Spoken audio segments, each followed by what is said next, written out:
За тэгэхээр өнөөдөр өөрийнхөө яриаг эхлэхээс өмнө та бүхнээс нэг асуулт асуу гэж бодож байна. Хүн ер нь өөрийнхөө амьдралд гарсан асуудлыг шийдэх бүрэн боломжтой юу? Эсвэл тэр асуудлыг одоо таны хувь төрөгч ямар нэгэн байдлаар шийдэгдэнэ гэд аль хэдийнэ зурагдсан байдгүй гэдэг асуултыг би таахнаас асуумаар байна. Миний энэ ярих гэж байгаа өнөөдрийн гол сэдэв би өөрийнхөө амьдралын туршлага дээр үндэслээд энэ асуултанд би яаж хариулж явсан, энэ асуудлыг яаж шийдэх боломжтой вэ гэдгээ би өнөөдөр та бүхэнтэй хуваалцъя гэж бодсон юм аа. Би бол Баянгор аймагт 1991-ээс 98 онд бол одоо дунд сургууль сурд төгсөжсэн. Би одоо Америкт ер нь очиж сурах юмсан. Америк ер нь дэлхийн одоо бусад орноос их аялах юмсан гэж хүсэж мөрөөддөг байсан. Тэгэхэд хүмүүс бол чи зүгээр одоо хоосон мөрөөдөд одоо яхав та ямар ч боломжгүй юм яриад байх юм те ингээд хөдөө бид нар амьдардаг ийм нөхцөлд одоо баг одоо Улаанбаатар хотод хэрвээ очиж сурвал бол энэ бол баг одоо чи их хацтай тооцогдно гэж манай хуршийнхын энэ надад хэлдэг байсан чи 1998-аас 2002 онд би хүмүүнлэгийн ухааны их сургуульд англи хэлний ангид нь орё гэж ирсэн боловч надад хуваар олдоогүй. Тэгээд надад яг олцсон анги нь бол Японы хэлний анги байсан. Японы хэлнийхээ хажуугаар би өөрөө хичээлээ тараад номын санд суугаад англи хэлээ бие даад судалж агаад тэгээд би 99 онд анх TOEFL-ийн шалгалтыг өгөөд ингээд Корнелийн их сургууль явж исэн. Одоо яаж би Баянгорын хөдөөнөөс тэгээд Америкт очиад тэгээд 100% тэтгэлгээр ингээд сураад Америкийн нийслэл болох Вашингтон хотод олон улсын байгууллага Дэлхийн банкнд олон улсын эдийн засгчаар 5-6 жил ажиллаж байгаад ингээд одоо би ингээд Монголд ирчээд байна гэхээр зэрэг энэ бол хүн болгонд байдаг 3 энгийн зүйл.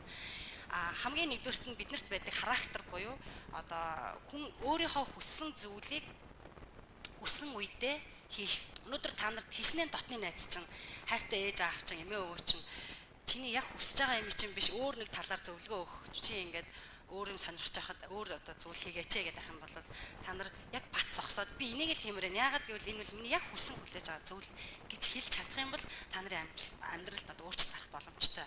За хоёрдугаар зүйл надад тусалсан зүйл бол тэгэхээр би ингээд амьдралд ингээд ийм сорилтууд, хэцүү зүйлс, асуудлууд гарч ирэх болгонд тэрийг би дандаа энэ намайг сорж байгаа шалгуур юм байна. Тэгэхээр энийг би эргээр хүлээж аваад энэ шалгуурыг давчих юм бол би магадгүй дараагийнх нь одоо шалгуурт тэнцэх боломжтой гэж ингээд дандаа харж үздэг байсан. Англи хэл анх ингээд сурж байхад биднээс ном материал юусоо тийм байхгүй байсан. Тэгэхэд ингээд тухайн үед ингээд Алтан гэрлийн Слар гэдэг том цэнхэр Слар гэдэг байсан. Тэгээ надад тэрнээс өөр ном юусоо байдгүй. Тэгэхээр зэрэг би тэр Сларыг ерөөсө урдаа тавьж байгаа бүх үгийг чийжилчихсэн. Тухайн үед би ингээд за англи хэлний ном байхгүй юм чинь ашиг гэдэг ингээд орхиж болох байсан боловч надад магадгүй энэ бас намайг тий өөрөөгөө илүү их дайчилж хүчилж одоо юмаа сур гэсэн ийм одоо шалгуур яаж магадгүй гэж би тэрийг тэгж одоо мессеж бодлоо хүлээж аваад тэгээд би яг өөрөөсөө илүү хүчин чармайлт гаргаад англи хэлийг сурч ирсэн. За 3 дугаар зүйл нь болохоор юу байсан гэхээр зэрэг хэрэгтэй бол чи хүнээс тусламж гуйхтаа хизээч ичил санаа зовох шаардлагагүй юм байна. Энэ бол асар чухал. Америкт би ингээд анх очиод ингээд сургуульд ингээд байж хахад ингээд чимээгөө суугаад хахад манай багш тэгж хэлж байсан. Бачурэ чи юм асуухгүй байна гэдэг чинь чи юм ойлгохгүй байна гэсэн үг. Тэгэхээр би одоо энэ ангийнхаа дүн гаргахтаа хідэн асуулт асууж байгаа гаргана гэж ах хэлчихсэн. Тэгснээр ингээд бид нарыг одоо ангид юм асуух тэр одоо надад бас урам зориг өгсөн нэгдүгээр дэмжлэг болж байсан. Би Джонс Хопкинсийн сургуульд аплайдж байхдаа одоо мөрөглөө ингэж өгж байхдаа 8 сургуульд аплайдаад тэгээд 8 сургуулиас одоо 6 нь одоо намайг аваад тэгээд 6-аас хамгийн дээдлэн тэр Джонс Хопкинсийн сургууль гэдэг миний яг одоо яг номер 1 орох юмсан гэж хүсчихсэн ийм сургууль байсан. Гэвч тэр сургууль надад юу гэж хэлсэн гэхээр чамайг бид нар авмаар байна. Гэхдээ бид нар тэтгэл өгөх ямар ч боломжгүй. Тэгээд манай одоо сургалтын төлбөр бол $60,000.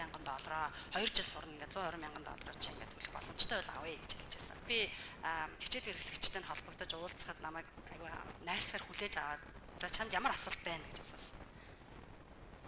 Тэгтэн би одоо ингээд Монгол улсаас ирсэн.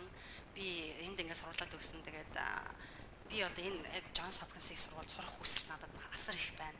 Би тэгээ сураад одоо эх орондоо хэрэгтэй юм хийх тэр хүмүүсийн нэгэн ч гэсэн болмоор байна гэж ингэж өөрийгөө тайлбарлахад тэр хүн юу гэж хэлжсэн гэхээр манай Монгол энэ Джонс Хопкинсийн сургуулийн түүхэнд яг энэ олон улсын харилцааны сургуулиас авах сайз гэдэг нэртэй энэ сургуулийн түүхэнд ер нь сурч исэн нэг л монгол хүн байсан юм байна. Тэр нь гадаад явдлын яны цай суяа байсан байна. Хоёр дахь нь чи юм байна. Магадгүй чи Монголд бас хэрэгтэй юм хийх юм билүү. Тийм учраас бид нар чанд 100% тэтгэлэг олгох талаар одоо бүх хэлцээхаа одоо дараа эрхлэгч нартай ярилцъя гэж хэлж байсан. Тэгээд 7 хоногийн дараа надад хариу ирээд за чамайг ингээд 100% тэтгэлэгтэй манад 2 жил сурах боломжийг одоо олгоё гэж хариу өгч байсан. Тэгэхээр та нарт ямар нэгэн жижигхэн ч гэсэн боломж байвал тэрийг ингээд одоо хаях биш, харин энэ дээр би дөрөөлөө цаашаа юу хийж болох вэ? Надад чамд одоо санхүүгийн боломж, эсвэл танил таал, эсвэл одоо юу гэдгийг хэрэгтэй зүйл чинь яг тухайн мэдээлэл ч юм уу тий байхгүйсэн ч гэсэн ерөөсөө одоо тэрэн дээрс одоо ятаршгүйгээр дахиад хүмүүсээс тусламжгүй асуу. Ягаад гэвэл хүмүүс үргэлж чамд одоо туслахад бэлэн байх болно. Би түрүүн энэ асуултыг яахта та нарынаас асуултсан юм. Та нарын амьдрал хувь заяа ингээд аль хэдийн зурагдсан байдгүй. Эсвэл та нар тэр өөртөө бүх зүйлийг гартаа авч одоо шийддэг. Тэр миний юунаас хадвал тодорхойтой би яг ингээ өөрөө шийдэхгүй бол ингээд за миний амьдрал ийм л орчин төрсэн юм чи ингээд сугаал авах байсан бол би сугаал авах байсан. Гэхдээ би тэгээгүй харин би энэ асуудлыг шийдэх ёстой юм байна гэдэг илүү ярил хийж ингэж явж байсан. Тэр та нар одоо амьдралдаа юу хүсэж чинь, юу мөрөөдөж чинь тэрийгэ шийдэх бүрэн боломж та нарын гарт 100% байгаа. Энийгээ та нар л шийдэж чадна шүү гэдгийг хэлэх юм аа. За.